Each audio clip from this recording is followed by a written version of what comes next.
Okay. Well, good morning. Happy Witchin' Wednesday.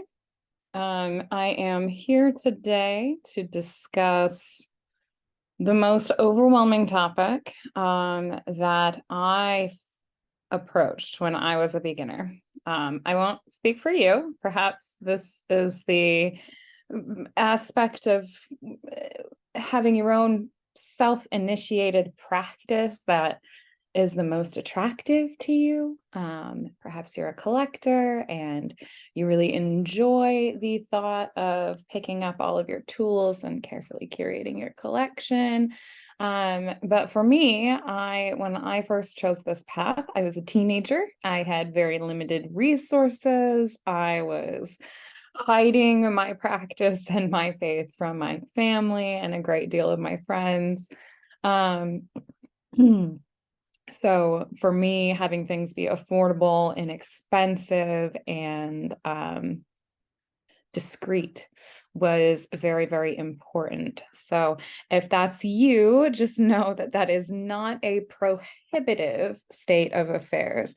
And please don't be discouraged when you see people who have been practicing for decades with their massive collection of wonderful, wonderful things.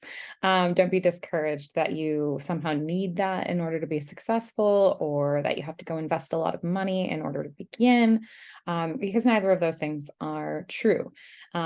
Tools make work easier. Every tool is designed to reduce the labor and do a better job. Now, can you painstakingly proceed without said tools? Absolutely. Absolutely, you can. Just the same as you would, just the same as you don't technically need a chainsaw to cut down a tree. You could do it with an axe, or you could wait for it to fall naturally. The tool just makes the job easier. It makes it faster. It makes it more under your control.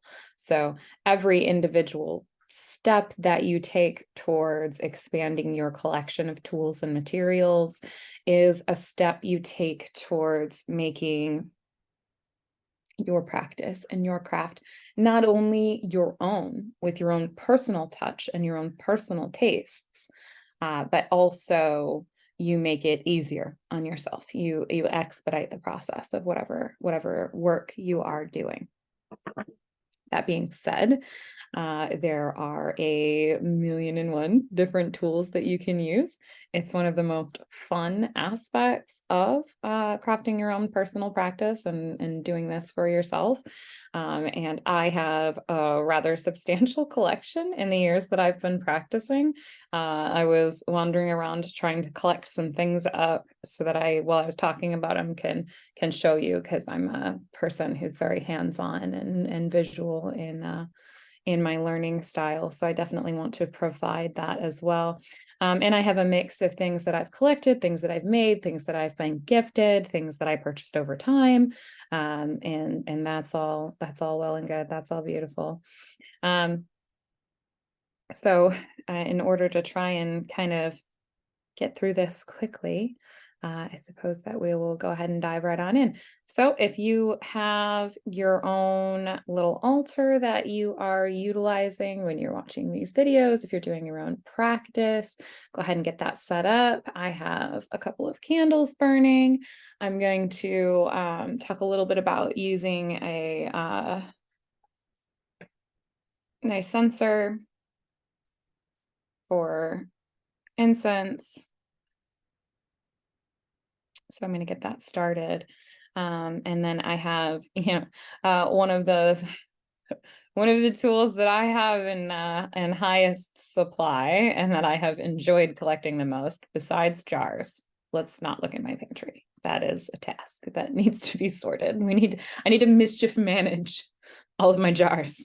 But I have an abundance of cards and decks and divination tools, because that is one of the practices that I utilize most frequently, and serves me and my community the best. So it's a skill that I It's a skill that I share professionally, and so I like to explore that in depth. And also, it's art and it's beautiful, and I love art, and I love to purchase art and collect art and support artists. And so I have a great deal of that. But what I have in front of me is a rune set.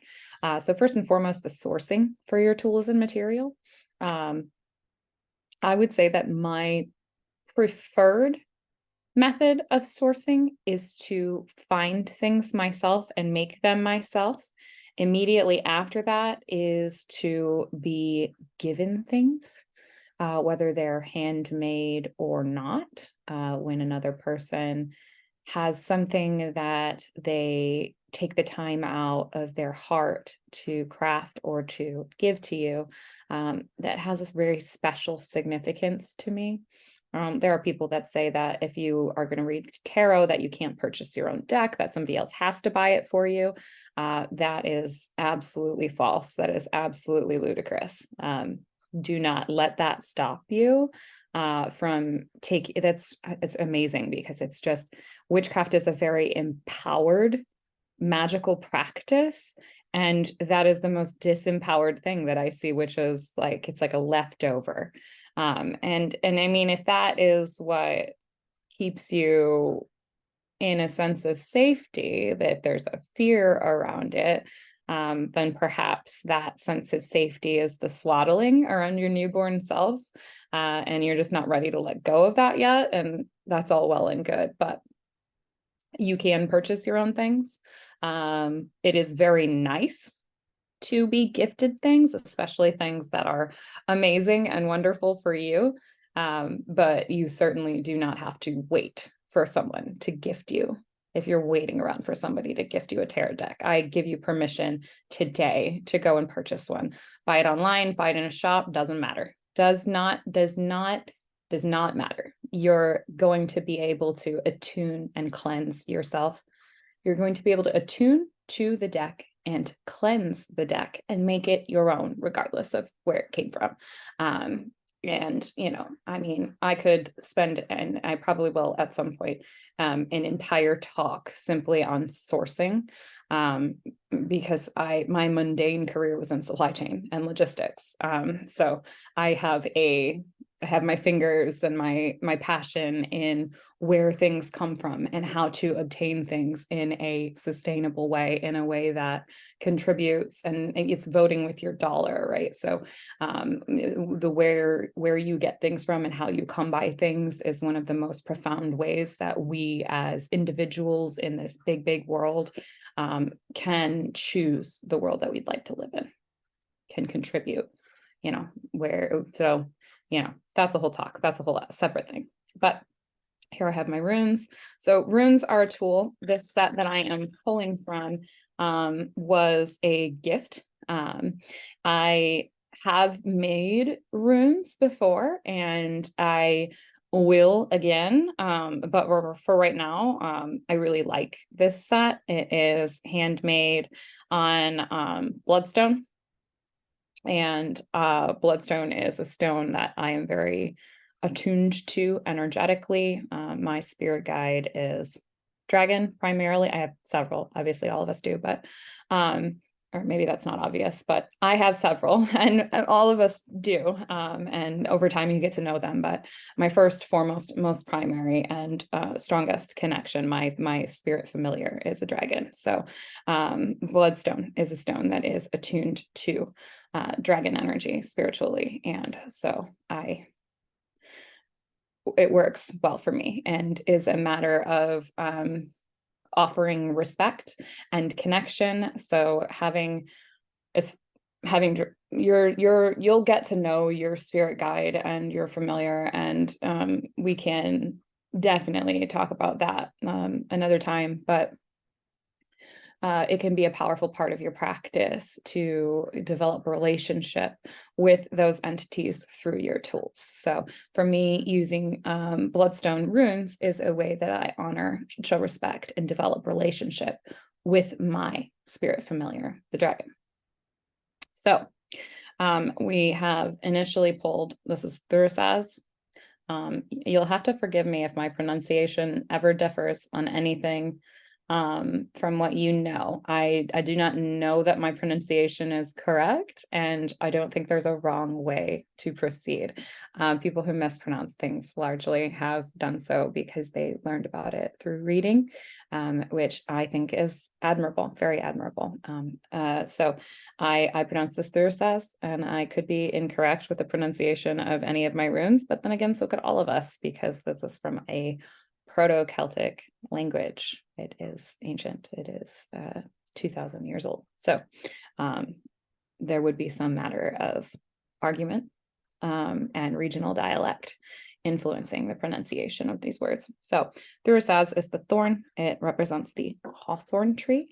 If you've ever been around a hawthorn tree, their thorns are substantial. I mean, that big, and like will take your skin off. They're boundary trees. They are said to be the portal. It's a fairy tree. It's actually very, very bad luck to bring hawthorn blossoms inside of your house. Hawthorn is meant to be a barrier tree, a protection tree, but it also has to do with that relationship that we have with spiritual entities, the fae, and the other realms. So when I call on Thurisaz, I'm calling on spiritual protection. I'm calling up a boundary. I'm remembering the sacredness and the magic inherent in protecting myself. And I'm also remembering that instead of having to put a lot of labor into constantly returning to sender or putting a lot of work into boundaries and protections, I can develop a boundary around myself that is just part and parcel of my growth, of my manifestation. So just as much as I work on my blooms, I also have thorns, and it's up to you if you prick your finger upon them, right? If you try to grab from me greedily, if you try to take from me, if you try to pluck my blooms before they've had a chance to open, you will extol a blood sacrifice. There is no it is far better to, instead of, being hostile or having to take action against people, this speaks to me of passive protections, of spiritual protections. I was reading something recently that was talking about all the effort that we put into renewing protections on our home. You're kind of wasting your time and energy when you're doing that, because it is far easier to awaken the spirit of your home, which will actually, just through having relationship and caring for your home and having love and respect and offerings made to the spirits of your home, then you don't have to use your personal energy in protecting your home. Your home will protect you. So I'll speak a lot of times about developing relationships, and what it fundamentally comes down to is understanding that we are not alone in the universe. This is the fundamental principle. The entire reality around us, everything we see or see, things we can't even imagine, all of it is alive, all of it is conscious, all of it is able to be interacted with through your consciousness, through the piece of you that is not bound by time and space, and that is able to reach between and beyond. And so a lot of what you do in the craft involves developing relationship with preternatural, supernatural, however you define those spiritual beings. So take care in your practice and in your use of tools to partner with those beings, because you'll very quickly deplete yourself if you're using your own personal life force to enact all of the change that you would like to make in your life. And it's very ego-centered to feel like you are alone in the universe. You have literally closed off your consciousness and your awareness to any and all support, aid, or assistance. At that point in time, you say, skip all of that, I'm doing it all on my own. Like, you're going to exhaust yourself. Not to mention that's very depressing. That being said, another rune we have here is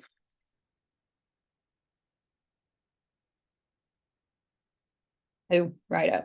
Rido is the journey, is the wheel. I like to picture it because it's like it wants to turn, right? It wants to be on a wheel. So I like to pair this a little bit with my understanding of the chariot from tarot. If you're familiar with tarot, if you're not, that's okay. Rido has to do with journeying. It can deal with physical journeying. It can deal with spiritual journeying. And in this instance, I would say that probably it's talking about our spiritual journey. So anytime you're setting off on a journey, it's important to make sure that you're protected. It's important to make sure that you're safe. And it's also important to know that there's no such thing as ready. There's no such thing as having it all together. No one begins their journey with everything that they need and all of the preparedness and all the readiness that they need. Because when you're on a journey, ultimately what's happening is you're heading new places, you're going into new territory, and there will be surprises along the way. There is, I mean, all of the best laid plans are completely futile if you, because you can't, we, as much as we might attempt to divine the future, if we lack the understanding, experience, and awareness in order to discern what it is that we are heading towards and what it is that we are approaching, then it's fundamentally impossible for us to be prepared. So there's no way for you to go to a store and say, oh, I'm going to need this, this, this, this, and this. You just have to begin, and you just have to learn as you go, and understand that, you know, your sense of safety, I suppose that's kind of maybe what's coming up here, is just like, it can be frightening when you're heading out on a new journey and you're exploring new topics, and you're kind of leaving behind what feels familiar, because what feels familiar is comfortable regardless of whether or not it's safe, and what feels what's unfamiliar feels unsafe just because it's different, right? So even if you're in a comfortable situation, that is unsafe, fundamentally unsafe. Like, say, a religion that says that your eternal soul is going to perish and burn for all eternity.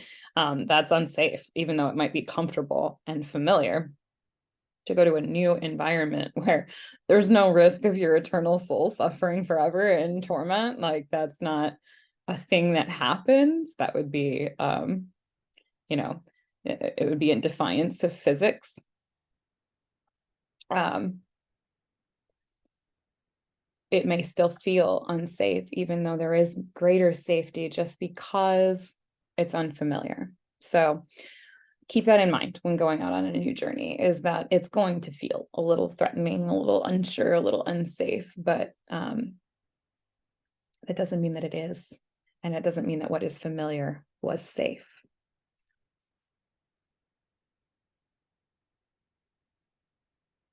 And then we got Dagas, which is the rune of enlightenment. I also like to think of it like an hourglass and the infinity symbol. So it is enlightenment, but it is an awakening to the reality that you have all of the time in the world, that time isn't really particularly real as much as we might need to have an understanding of it in order to interact with others and go about our being, that your soul is eternal, it is immortal, you are part of the all and part of everything, and that's not something, well, airing back to the other runes, this is something that you need to be afraid of, because everything is ultimately you. You're just a drop in the ocean, but also the ocean captured in a drop. Like, everything that is out there is also just a reflection of everything that is in you. So as long as you yourself know how to be safe within your own boundaries of your person, and that safety will be reflected in the environment that you have without you as well. So take heart and have courage that this journey that you're taking, you're going on, as one where you will be safe, you will be protected, you will learn to protect yourself, you'll come to know yourself in all of your highs and all of your lows, in the, EKG that is life. If it's up and down, that means you're alive. If it's flat, that's dead. So, we don't seek to experience on the spiritual journey only states of bliss all the time, because that would be death. And we are alive. So we experience the full range of human experience the good and the bad, the depths that we can dive down to are equal in measure to the heights that we can rise to. And ultimately, always it will be changing and we will be growing. That being said, I purchased this lovely box because I loved it. And I had it for a long time before I figured out what I was going to put in it. And then it ended up being the perfect place to store my runes. I put them in a little bag inside of the box when I'm transporting them, because when I was taking them places before I did that, I kept losing the lid on the box and having runes loose in my bag and stuff, and that was wildly inefficient. Okay.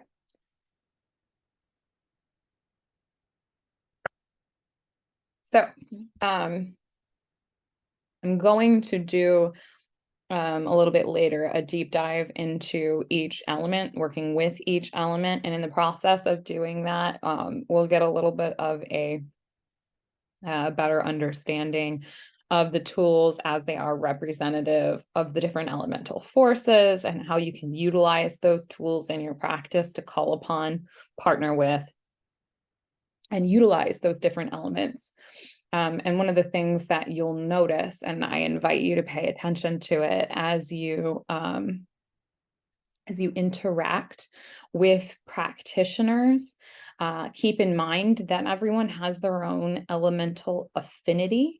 So there's going to be an element that that person partners with most strongly. And if you're paying attention, you can observe that when a ritual circle is being called into being. Ideally, you can have multiple practitioners who have different elemental affinities and have them standing near the corresponding cardinal direction that is affiliated with that element that they have a strong affinity for. Because in that way, that element is called into being in the circle most strongly. Any individual practitioner is going to struggle more with certain elements than with others. That's something that through years of practice you can overcome to an extent, but it will always be present. There is always going to be an element that you can call in more strongly than others because you have a stronger relationship with that element, because that element is more present in your being. We all have the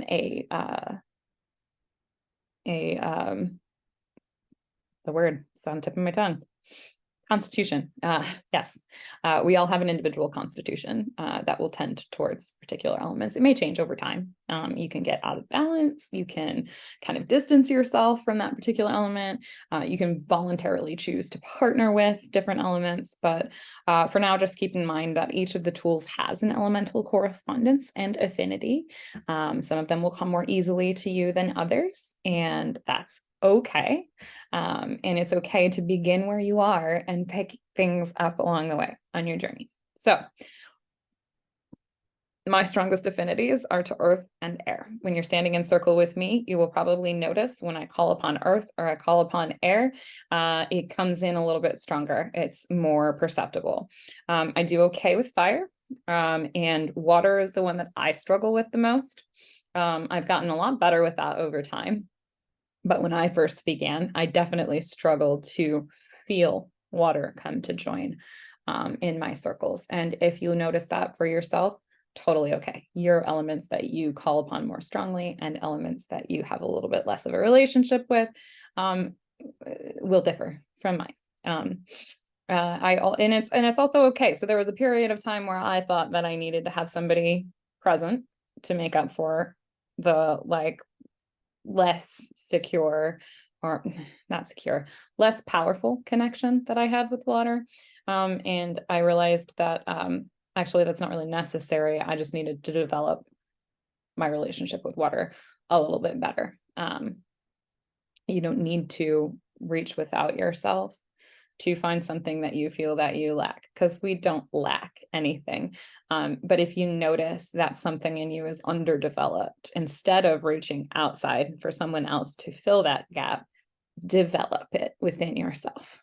because we never need to seek outside of ourselves for something, because we're complete, we're whole, we're not lacking, we're not missing. So I ended up being able to discover what my relationship with water felt like, looked like, and how it moved through me, understand that it is moving through me. It's just moving through me differently. And once I was able to embrace that and tap into that, I can now call upon water and circle in a more powerful way. And I can help others who might struggle with their relationship with water to look at it in a different way as well, because of that work that I've done. So the things that we do to help ourselves end up helping other people. Okay, so beginning with hair. So I have donated, my cats have donated their hair, and I do not want to burn that. Nobody likes the smell of burning hair. Okay, so I'm gonna bear with me just a moment. So I have a candle here. Pull it forward. I have one of these lovely Pagan Potions candles. I got her Oopsie Poopsie candle because it made me happy. And you know, everything doesn't have to be complicated. You can do things just because they make you happy. That's entirely possible. So I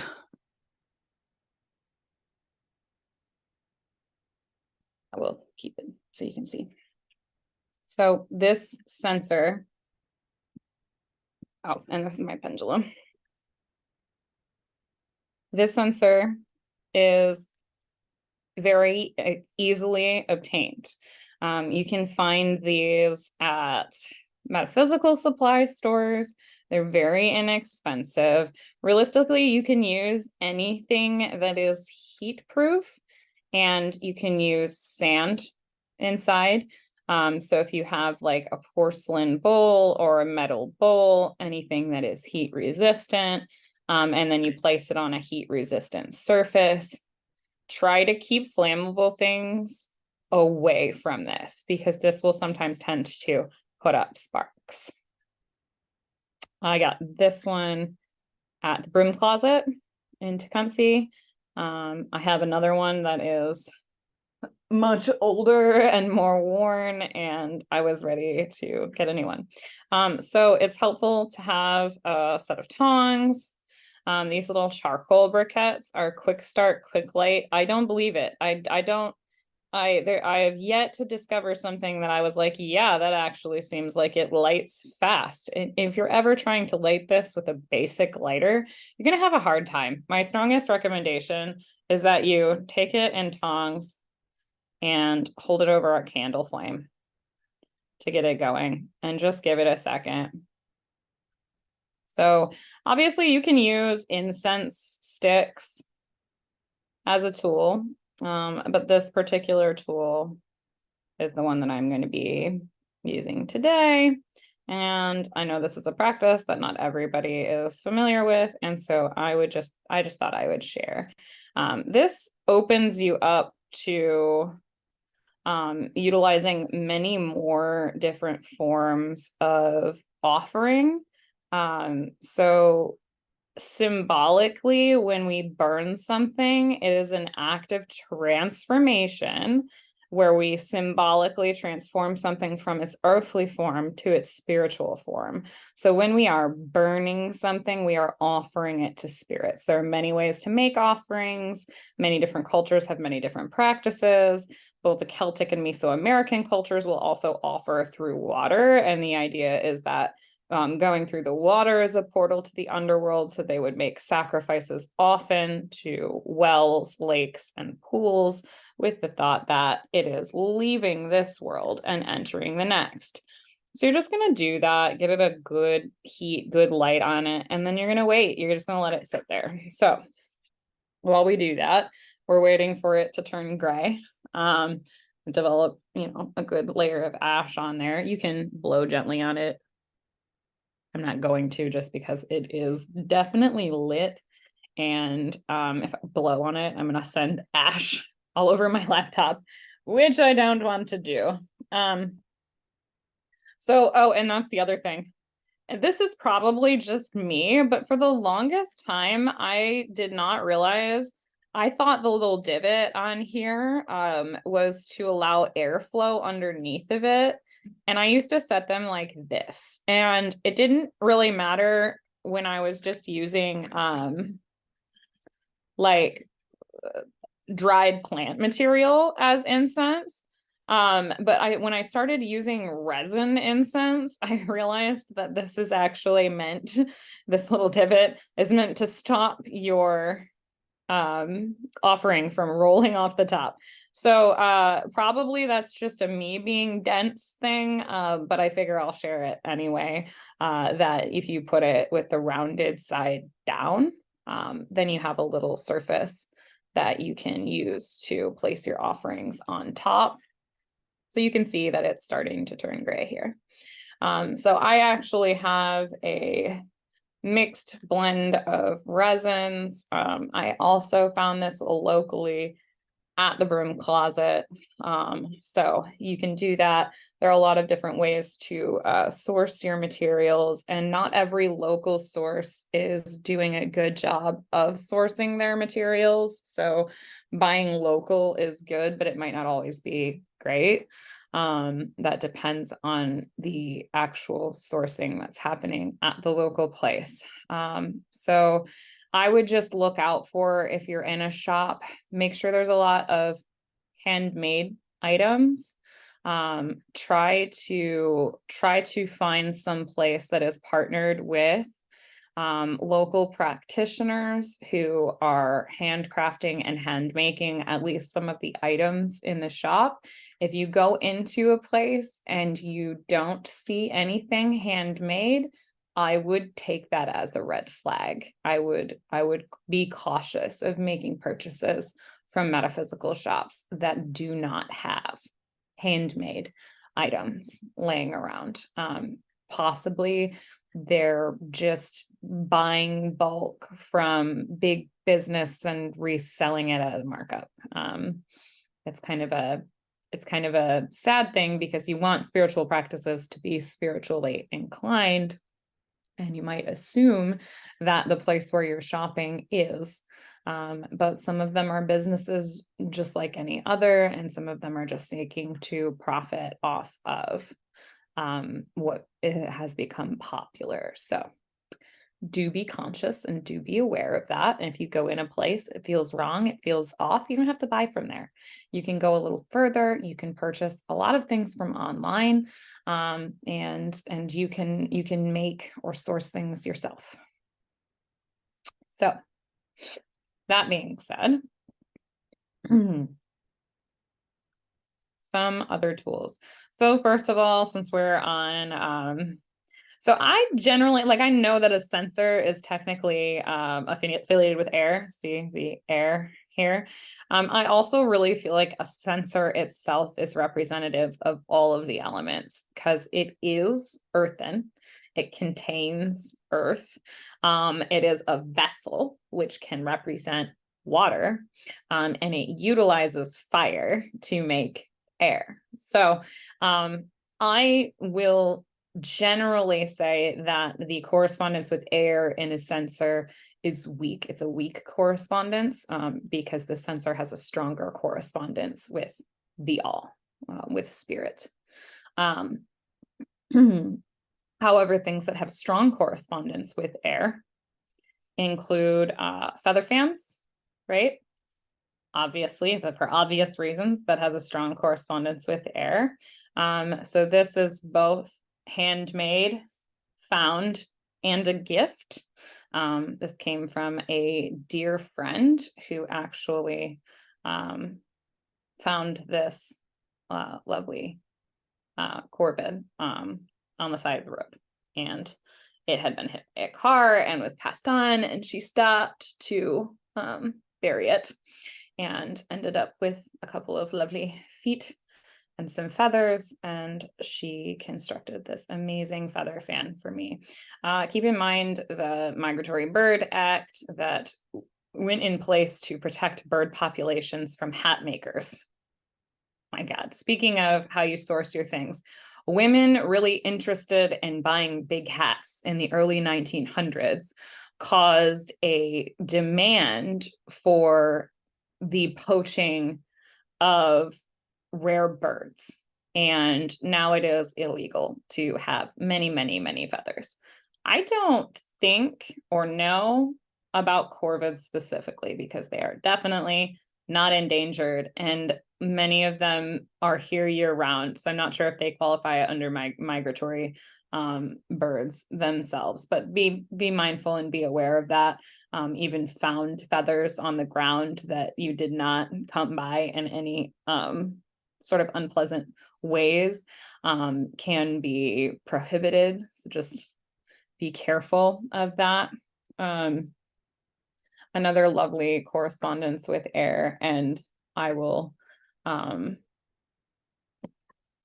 use pretty often, is the blade or the sword.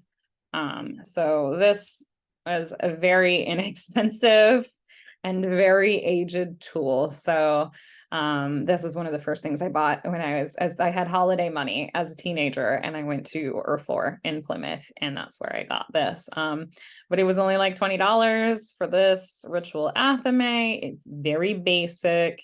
It's very old and very used. But this is my my current Christmas wish. I have a ritual dagger in mind that I frankly intend to make. So, but I have not done that yet. So we keep the standby, the oldie but the goodie.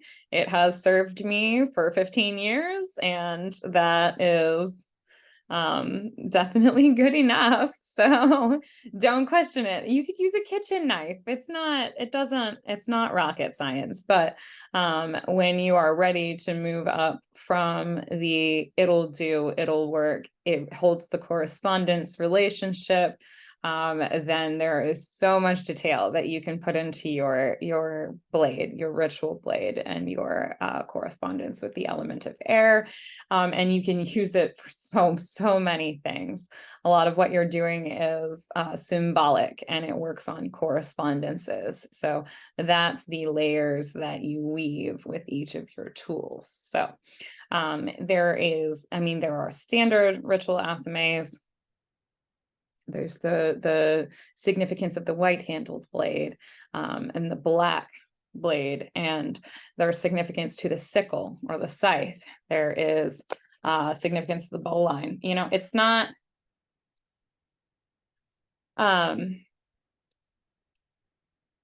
this is not comprehensive, and it could never be a comprehensive overview, but it's meant to spark your inspiration and your awareness, and to set you about your path, and to let you know how to kind of get started. So just keep in mind there is a lot more depth and a lot more detail to each of these tools and all of these topics.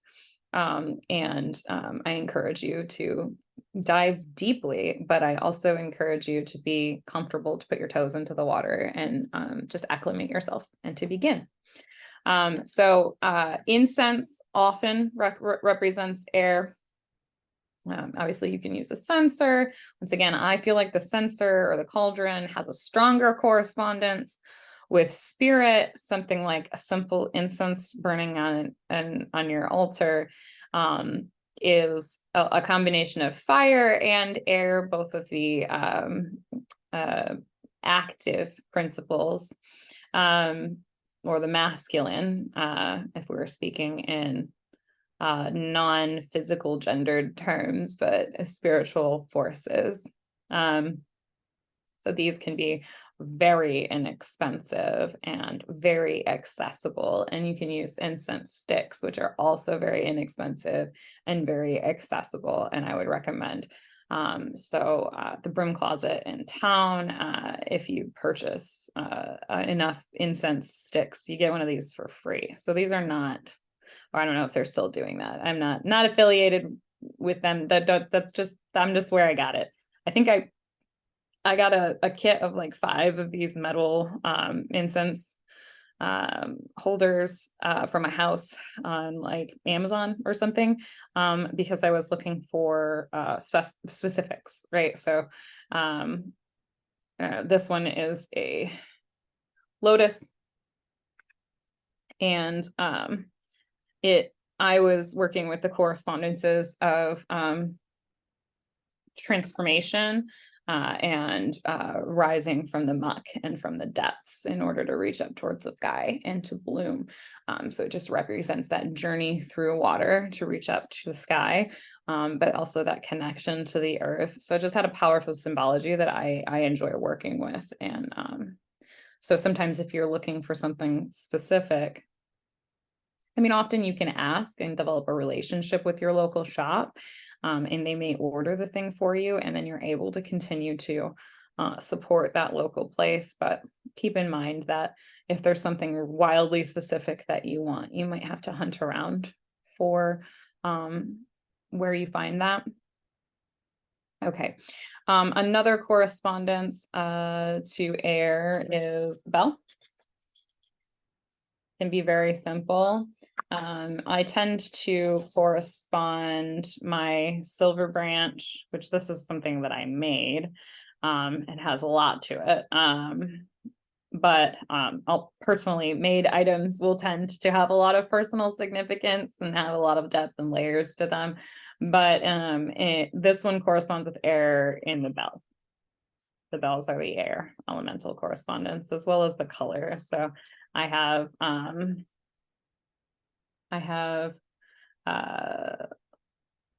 done a representation of land, sea, and sky on here in the coloration. So I have red, blue, and yellow also woven with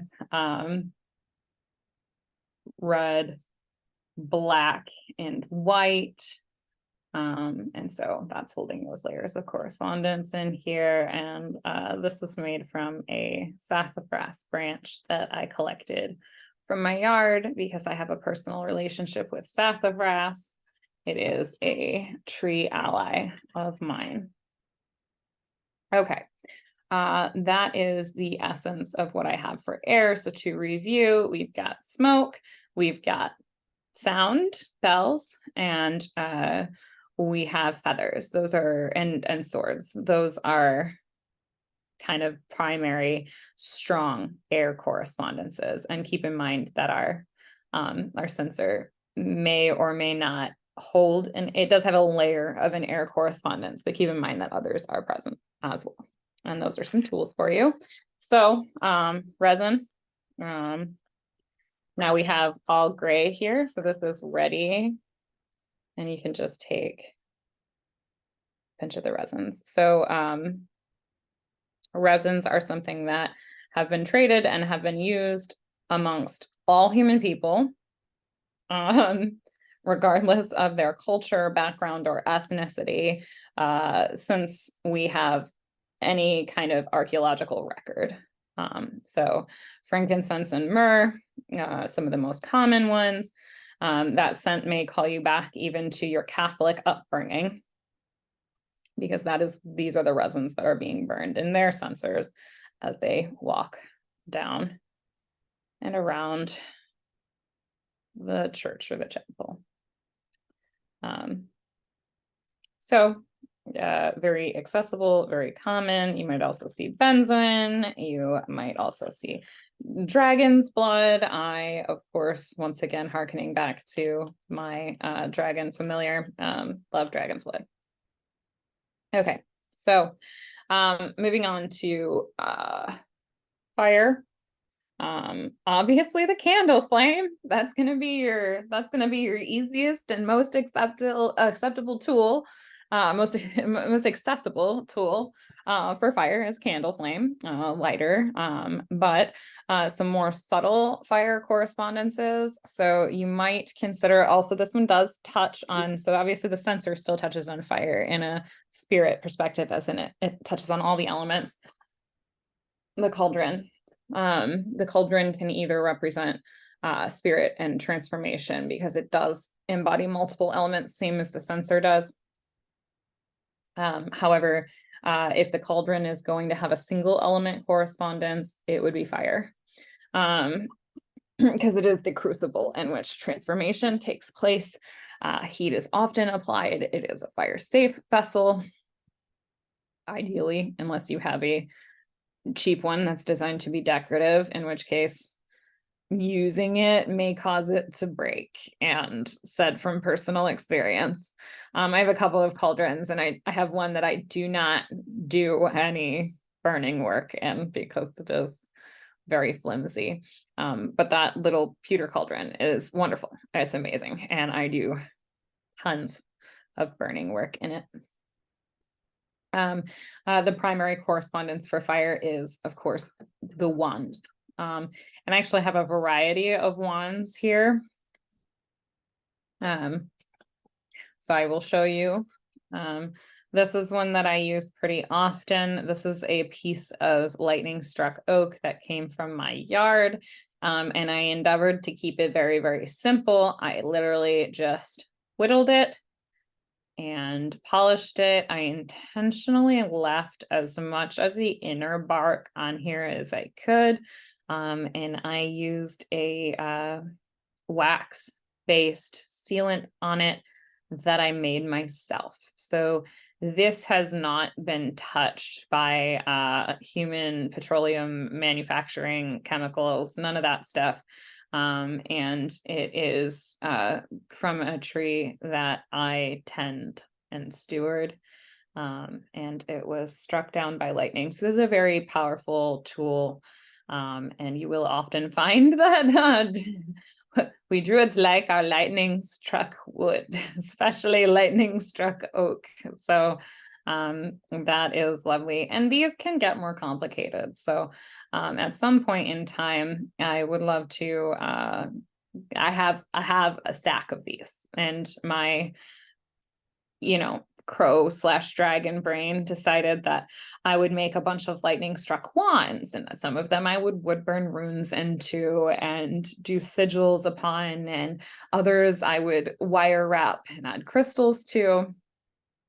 And I probably will still do that one day. But as it stands, the market for people who are willing to actually pay for that level of craftsmanship is small. And so far, I have only been connected with people who want their ones to be cheap and affordable, and aren't focused on how they're constructed and their significance. So definitely you get what you pay for. Keep that in mind with your tools. And if you can't afford to purchase the level of care and intention in your tool, maybe try making it or learning to make it.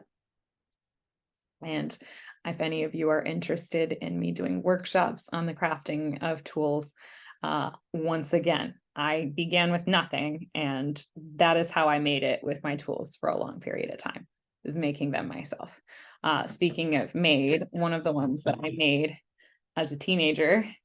So this one is a stick that I found in the woods. It does not have any particular significance of like the type of wood, because at this stage in my journey, I did not know how to identify a lot of it. This was a pretty hard wood. So you can actually see I carved a spiral into it that took forever. I later painted it. I put a sword on there. It's colorful. It's just an option. This is one that I made as a teenager, so I was using it. I had a crisis of faith at one point in time as a teenager, and I was very upset and was dealing with how could there be spirit in the world and bad things happen? And I got mad, and one of the ones that I had created, and probably my favorite one that I've ever made, actually broke. And that was like a whole process for me when I made this wand of kind of restoring my faith. And it's interesting to me the significance of this one being so simple and trimmed down, and the one that I broke being ornate. So kind of when we come back to our path, maybe we are humbled and simplified. This is one that was given to me. This is another way of doing a wand. This one is metal and stone. So if you don't have an affiliation with sticks, keep in mind, you might have an affiliation with metal and stone. That's okay. This is one that was given to me that has a weaving of wood and stone. This can be a lovely way to concentrate energy. So coming back to fire, so wands channel willpower outward into the world. It's a very solar plexus aligned, fiery kind of practice. So when you are doing work to bring things in your life into fruition and exert your willpower, which is a wonderful essential part of your craft, you can consider a wand as the tool to utilize. So those are some different wands. Also keep in mind that this is a wand. This is a selenite wand. I use this selenite wand in Reiki. So this is a powerful what are the right words to say this? So a wand will take a diffuse energy and concentrate it. So it's a bit like light and a laser, right? So if you'd like to turn your fire and your willpower, or your holy fire and your Reiki and your connection with vital energy and life force from being diffuse to being a laser, consider a wand. Okay. Moving on to water.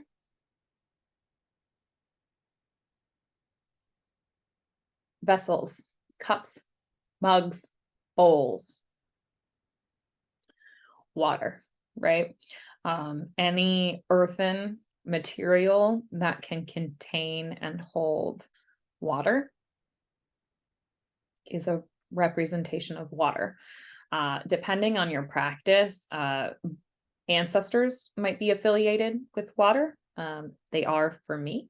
So bones, I'll often use bones to represent water.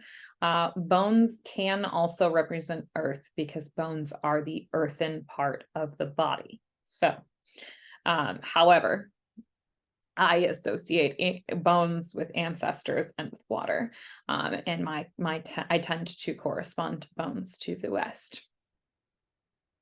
Bonus points if you have a skull to drink the blood of your enemies from.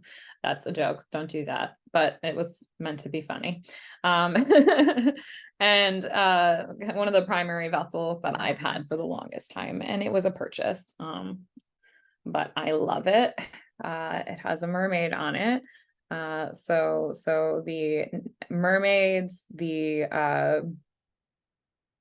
sirens, they're the undines. They're the water guardian. What's the word for it? I mean, there are multiple different words for it, but they're the embodiment of water, the spiritual embodiment of water. They're the elemental being that corresponds with water. So having that and the color blue, I love cobalt glass, in my correspondence for my chalice. This has worked for me many, many, many years. And I feel like in that regard, it's worth the purchase. But keep in mind also shells, crab claws. If you go on the beach, you can find crab claws. Those are fabulous. Learn from my mistake, leave it outside until you're sure that there's no meat in the crab claw. Otherwise it stinks. So, and then another water correspondence that I have is actually, divination, psychic, gifts and practices are actually have an affiliation with water. So I have my scrying mirror that I made. This is when I'm in a water time of year, it finds its way onto my working altar, which the autumn is a water time of year. So this has been on my altar since September. However, I'm in the middle of transferring over and resetting my working altar because I'm getting prepared to move into winter. So I'm going to be shifting over my tools on my working altar. And this one will find its way to my west altar, to my water altar. And then obviously I can still use it, but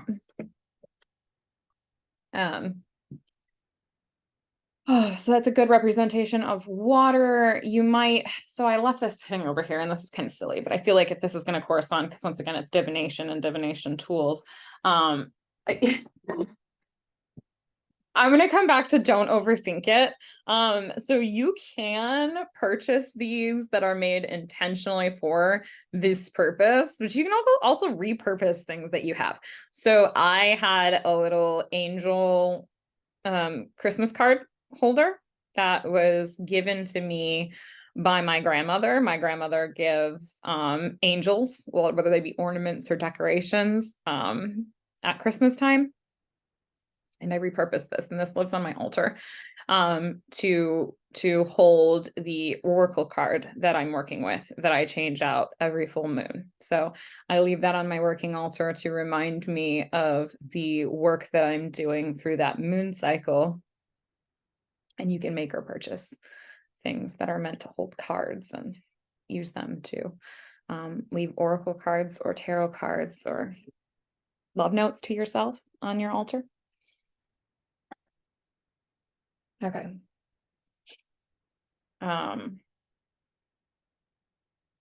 We move on to Earth.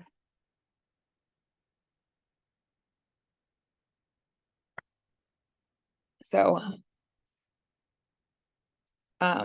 stones. Sorry, pardon my reaching. Stones are a easy, abundant, wonderful way to represent Earth. I have this one sitting here. I have many stones. I love stones. I have been collecting stones since before I knew that that was a facet of my magical self. My kids love stones.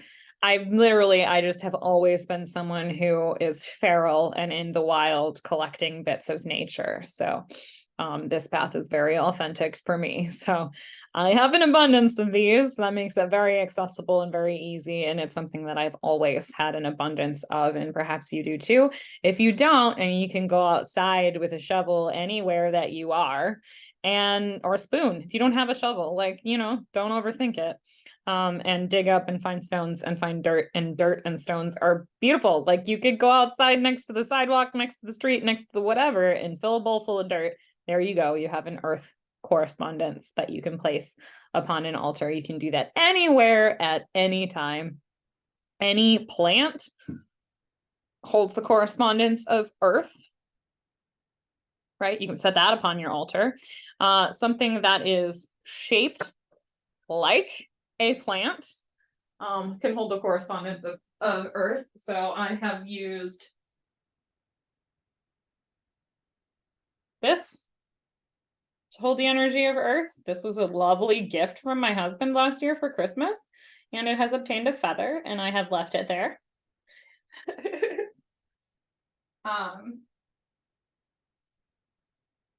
We have another rock sitting around. I just love crystals.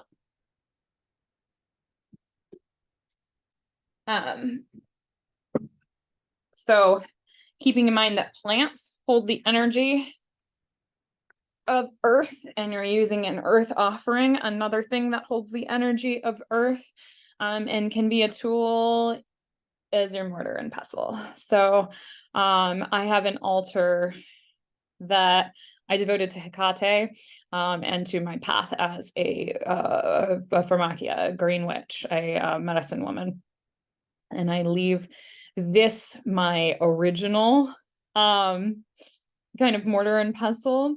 And I still actually use this when it comes to poisons, if I'm working with poisons, because you should never work with medicines and poisons out of the same mortar and pestle. You can clean it, but that's just unsafe. That's just unsanitary. So this one, because it's old and stained already, and because when I'm working with poisons, I'm not ingesting them, I use this for my poisons. So, and it also will live on my altar as a correspondence on my altar, because it is not in use for medicine anymore. Because though this was all I could afford when I first started out, and it served me well and continues to serve me, I was able to eventually invest in this beast. And this beast is made of granite, and it was like $25 on Amazon, and it is very heavy and very substantial. And I cannot tell you how labor saving it is to have a big, heavy one of these. You're, instead of grinding out of, elbow grease, you're able to use the weight and the heft of the mortar and pestle to do the work for you. Work smarter, not harder. So as with many tools, you might have multiple elemental correspondence. Coming back to this is a wand, and I would say its primary correspondence is with fire. But you could also see it as a spirit tool because it channels energy, and you could also correspond it to earth because it's made of crystal. However, use your discretion. This feels more like a fire correspondence to me. Okay. So I'm going a little bit long with this one, and I hope that the contents of it make that worthwhile for you. And I appreciate the continued value that you find in these videos and sticking with me. Okay. So other earth correspondences. So the labyrinth is an earth correspondence. I made this one. You can purchase finger labyrinths, and they can just be a printout. You can visit labyrinths. There's a website, and if anyone's interested, you can reach out to me and I'll link it for you. But there is a website where you can find a labyrinth near you wherever you are. So the nearest one to us here, if you're local to me here in Adrian, or actually, I think it's the nearest one. So there is a Baltic labyrinth in Ann Arbor at the Matai Botanical Gardens. But there is a stone classical labyrinth. It doesn't look like this. It's a classical labyrinth, so it has 4 distinct different sections. Don't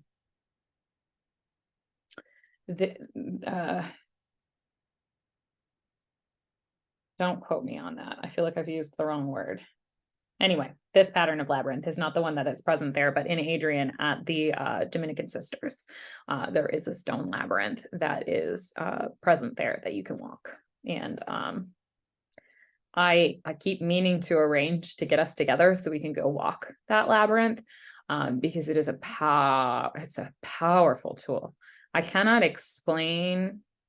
If you want an affirmation of the mystical and you want an experience of the mystical, if you want to have something that cannot be explained but can definitely be felt, walk a labyrinth with me. You will be removed of your doubt that this world is inherently conscious and magical, and that there are forces beyond our comprehension that are at work. That we can partner with and that we can learn from.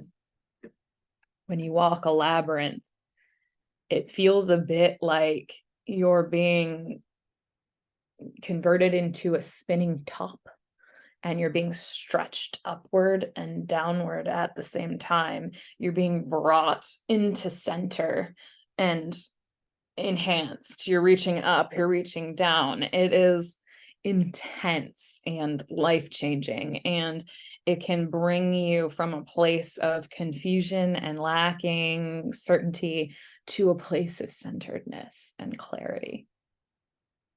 It's an incredibly powerful way to ask questions and receive answers and to do your own reflective inner work.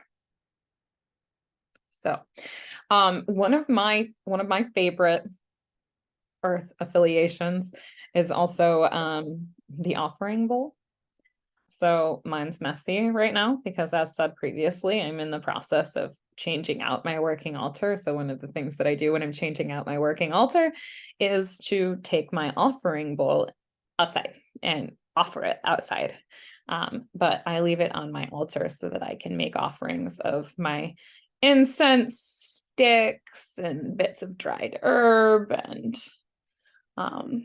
whatever else I'm making an offering of to nature. And then I have a little area where I compost my offerings. So if you've been inside my space, you'll be aware that I have altars all over the place. There are more than you're even aware of because I am always doing the work. But I have a little place that's my north altar outside. And that's where I will make my earth offerings and compost them. I also have a place that's devoted to the realm of land outside. And I will continue to develop those and make them more of a garden statement piece over time. But yes, so that is an earth. Those are offerings that I make daily for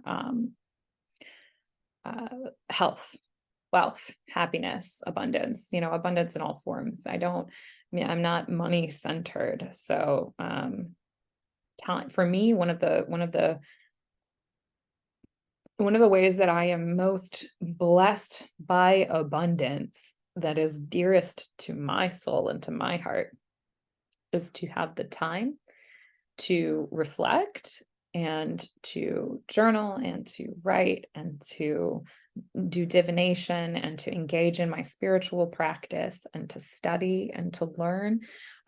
My full bookshelf and time to sit and read it is one of the biggest gifts of abundance that I personally experience. And that is unique to me. So someone else might not feel abundant because they have time to sit and read a book, but I do. So get to know your own relationship with earth and your own relationship with abundance, and get your hands dirty, get your bare feet on the earth. It's a powerful tool to connect with earth. And then another working with earth is the medicine bag, the medicine sachet. So this is just a simple square of cloth bound with string, full of herbs. And these are herbs that are for dreaming.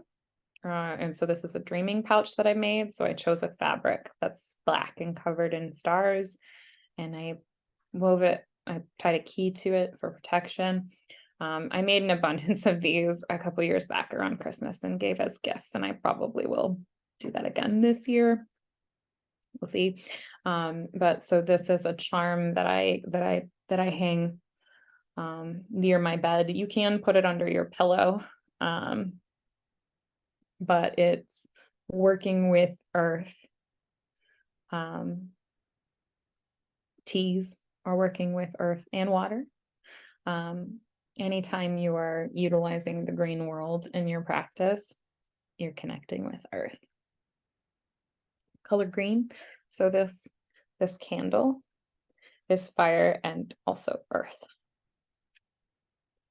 Okay, so that's our basic elemental correspondence tools, and it kind of covers a lot of different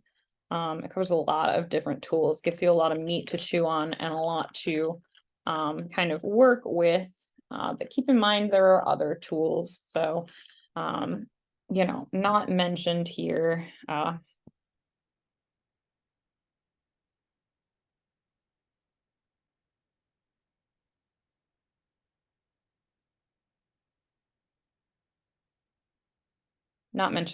but kind of worth worth mentioning my drum. That's a tool that I utilize. I have my dolly here, which is a tool that I utilize for the process of self-transformation. She actually has the torque that I made for myself hanging around her. So it's a representation of sovereignty. And that's a tool, and it's an ornament, it's a jewelry. This is a mala, which is a tool that I use in meditation. I made this myself to be keyed to me. So you can think of this like a mala, you can think of this like witch beads. It contains 108 beads, and I chose to do them in varying sizes because I will often use this with my eyes closed so that I can use touch to count my mantras or my breath work, or my whatever it is that I'm repeating. So I have a sequence of 3 beads that are the same size, and then a larger bead, and then 3 beads that are the same size, and then a larger bead. And I have interspersed 2 just larger beads in between a third different bead, right? So it ends up being a 9-fold pattern of breath that I have woven in here. And I have Om, an Om bead, and the Hamsa hand with the evil eye, and a representation of my dragon. And I chose to do that for this portion of my mala instead of the strings. And that's just an inspiration for a way that when you craft your own items, you can personalize them, and you can make show honoring to your own personal relationships that you've worked on and that you've developed. So it just like a person, when you're developing relationships and you're utilizing those in your tools and in your craft and in your practice, you can't just like ignore those beings and then call upon them only when you need them and expect them to show up in the same way and to the same degree and without any kind of, you know, resistance or begrudgingness or who the hell is this and what do they want from me? Like, you taking the time to develop those relationships is deeply meaningful and will pay you back later. So, you know, they say every action has an equal and opposite reaction. But keep in mind that the things that you do to cultivate those relationships, that accumulates and is worthwhile and will pay you back later. And it's something that you can do daily. So, you know, we're just cycling back to that daily devotional. So making offerings at your altar is a way that you develop those relationships. If you make offerings to your household spirits, then you are, partnering with those household spirits for your protection and for your guidance and for the protection of your home and your family and your children. You can sleep better at night. Your family will have better moods. Your family will feel better. People will feel better when they come to your house. When you enter a home that is awakened and it has a well-tended household spirit, it's palpable. You can tell when you're inside a home where that's happened. And you can tell where you're inside a home where the people that live there do not have a relationship with that house and with that household spirit. And you can go into places sometimes whose not only do they not have a relationship, or perhaps they have a relationship that's hostile, where the house does not care for the people that are in it and is not allied with the people who are in it and is bringing suffering upon the people who are in it.